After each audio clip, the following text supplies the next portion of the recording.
You look at the family at the moment and they are kind of relying more and more on each other. There's a smaller family at the moment, but we know, for instance, that Princess of Wales had lunch with Charles just the day before she released her video statement, and Camilla's been there consistently. You know, she's got loads of jobs this week and she's representing the King, I think, on Maundy Thursday.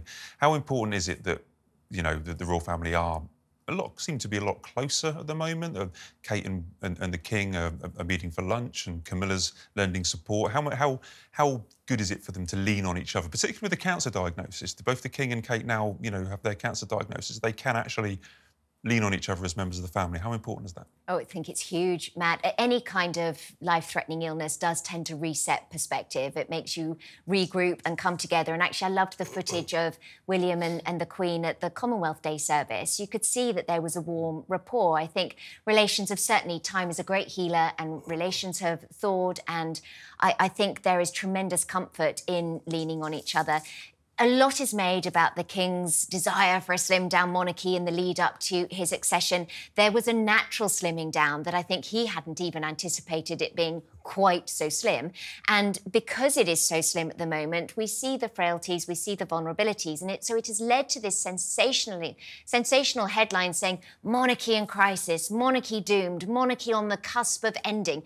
It is utter hogwash. I think what we are seeing at the moment is just a very different setup. But when we look back over history, the monarchy has survived divorce, abdication, death, reformation, scandal, all manner of things. It will survive this too. It is just a very different setup at the moment, but I think it is one that will bring this family even tighter together. We're seeing the support, whether it's through the Duke and Duchess of Edinburgh. I loved seeing Sophie pay such a heartfelt tribute to Prince Edward for his 60th birthday. We haven't really seen that before. Princess Anne, of course, is a Trojan warrior. It was a tactile approach, wasn't it? Oh, it was fantastic. I mean, and hugging she was her really husband. emotional. Have you ever seen a member of the royal family hugging each other in public? No. Well, I mean, we've seen it at William weddings. and Kate. We've seen the younger ones. Yeah, but we saw at marriages, we saw them kissing on the balcony. But with Sophie there, actually putting her arms round Edward's neck and they were hugging. That is very rare. He looked really touched, and then I think, you know, Princess Anne, you can depend on her for anything. I mean, she could probably single-handedly run the monarchy. She's so good at it. But yes, Matt. So I think. I'm glad you raised this because it gives us an opportunity to kind of put it in perspective. And the doom mongers love to say, because it's negativity sells and algorithms respond to it, that the monarchy is doomed. But it's simply not the case. And I think there's been encouraging words from the British public. There's been tremendous support. The outpouring on social media from other world leaders, from charity organisations, from the military. I think it just shows how behind the royal family everybody is. I remember in 1992, at the time of the Annus Horribilis, everybody was writing at the end of the year, well, the monarchy is doomed, it's not going to survive. Did it survive? Of course it survived. At 1997, with the death of Diana, Princess of Wales, Queen and Prince Philip remaining at Balmoral, not in London, and no tribute until the eve of the funeral. And everybody was saying, oh, the monarchy is doomed. If they can't be there for us at such a moment of crisis, then what's the point of it? It's irrelevant. And yet it survived. As Victoria said, it's survived for 1,000 years. Wars, deaths, garrotting, beheading, abdication, you name it, it's survived. And that was just in Spare. Yeah, That was just in Harry's book. Well, it survived that too. Yeah. But no, it's a little bit of a crisis, but, you know, it's clearly... I think crisis is a bit too strong a word. I think. Yeah, it's... Where does it rank? The King's off... We will see him at Easter, actually, but the King's off with cancer. The Princess of Wales is struggling. Harry is obviously miles away, you know, throwing insults. Prince Andrew is never to be seen again. I mean, it is... We are, you know, they're not doomed, but it is a little bit of a crisis. It's not in crisis, it's challenging. Challenging. Challenging, they begin with the same letter, but don't mean exactly the same. The King, yes, he has a cancer.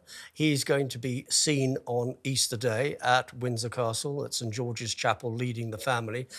Buckingham Palace is going to slowly ramp up where he's going to be seen in public. They've made that very clear. We saw the King just only yesterday.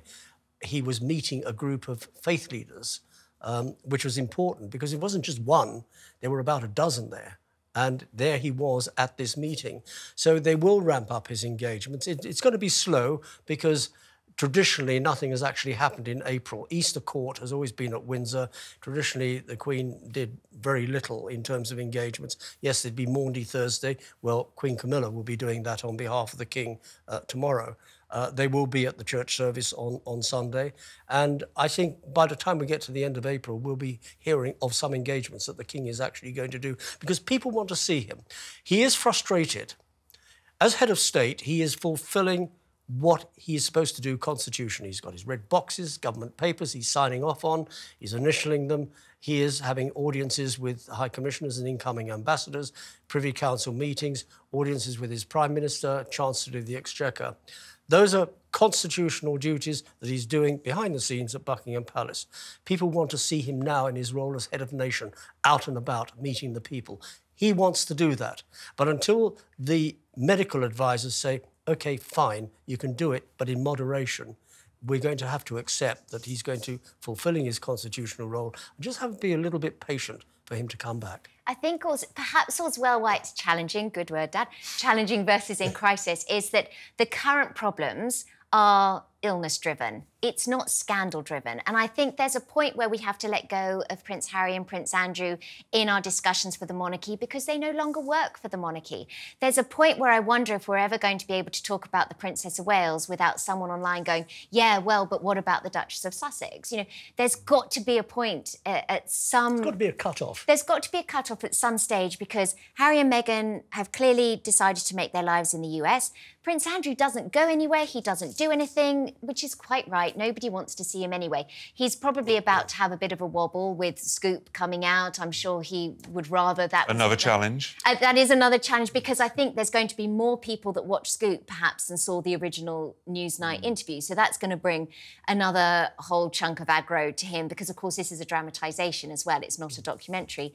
But I think when something is illness-driven, there is sympathy from the public versus the outrage that comes from a scandal. And I think that's why it's challenging versus in crisis. I think there was also a few eyebrows raised at the time of King Constantine's memorial service at St George's Chapel when Andrew was out front. Nobody in the family is going to say, excuse me, back of the queue, please. I wish someone had... The Princess Anne should have been the one to say, off you go. I was there, and when Andrew came bowling down the hill at the front, looking happy and delighted, I literally turned to an aide and said, what on earth is he doing at the front, leading the family? And they said, no, he's at the back because it's reverse order. And I said, well, the readers aren't going to understand that nuance. So, I mean, Easter Sunday, I've asked, is he going to be there on Easter Sunday? I kind of think they might not invite him on Sunday, but it is incredibly important, I think, at this stage. Do you agree that the King needs to be seen? Yeah. And he will be there on Sunday? He needs to be seen. He'll probably be driven there. And he'll get out the car and he will make a point of waving at whoever is there. And occasionally they allow people in. Certainly the reporters will be in and photographers will be in, but he will make a point of waving, saying, you know, I'm OK.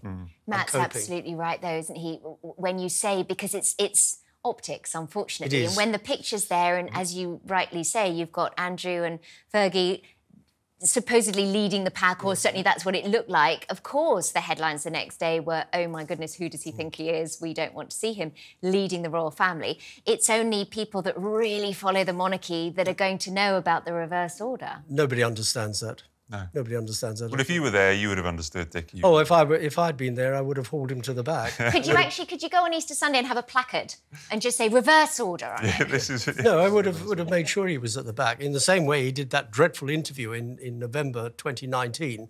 The ComSec, Buckingham Palace, wasn't anywhere to be seen.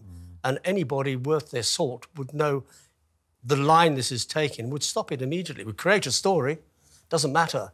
This has created a bigger story and actually wiped him out in terms of being a representative of the royal family. Wouldn't have happened on your watch. Wouldn't have happened on my watch, no. On your watch. Well, what a shame. Well, what a shame you're not there. You know, you could take control. And... Oh, they don't need crusty old people like me.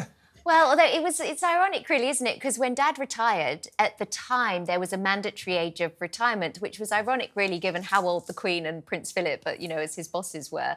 I think they could stand to, you know, I think they're doing a good job given everything that's been thrown at them. And I think also what viewers perhaps don't know, which I think would be helpful to know, is so often the comms team get blamed for everything, but you can only tell your principals no so many times. The principals are ultimately driving. You had this with Diana. And a number of times I did that, but they're driving. They're going to do what they want to do. They're going to do, yeah, they are. They're a bit better now, but in my day, when looking after the King and Diana, it was a nightmare. And if you gave her the wrong answer, she'd get cross with you and not speak to you. Yeah, she'd not speak to me. If she'd ask advice about doing something. It was an occasion when we had a meeting. She said, I want to have a reception for the England football team. And I said, a great idea, but why? They lost. I said, and before she could take a breath and argue with me, I said, do you really want to be associated with losers? And she saw the sense of that, but she wouldn't talk to me for 2 weeks. Well, but also you said to her, do you remember you said, if you do this for the football team, you said to President, what about the cricket team, the rugby team, Oh, yeah, the hockey I team? rattled off every sports team, and she saw the sense of that. But she didn't talk to you for a week. No, she wouldn't talk 2 weeks. And then she phoned up and said, can you do X, Y, Z? I said, oh, are we talking again? And there would be a giggle and we'd be on a roll again. What we're going to have to do is you two are going to have to come back on, and I want to hear loads of those stories. I want a whole episode of Dickie stories when you were working back at the Palace. All right. Does that sound a good idea? That sounds a pretty good idea. He's got some crackers, because also he was I'll say this because he's too humble, he was the only member of staff she ever threw a personal birthday party for as well. They had a great relationship. 50th birthday party. We had a cake. Do you remember the old brick telephone? Yeah. The chef made a brick telephone with a sparkler sticking out the top of it, and the icing said, you're never alone when Dickie's got his phone. And, you know, I always had a telephone with me. But, yeah, there were helium balloons, party poppers. I had 20 people there. It was great. Terrific. Nifty 50, the balloon said. Yeah. So, yeah, she had a great... And she got hauled out of school and she thought, oh, I'm in trouble. And she said, where are we going? I said, oh, we're going home. And instead of going home, we carried on straight up the private road. And then she suddenly realised where we were going. Excellent. Speechless for one of the few times in my life, Matt.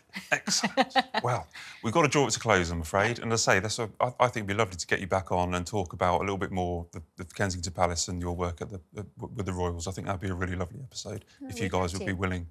More than happy. That sound good? We'd love to. Thank you very much for having us today. It's been a pleasure. Thank you, Matt. Awesome. Thanks, guys.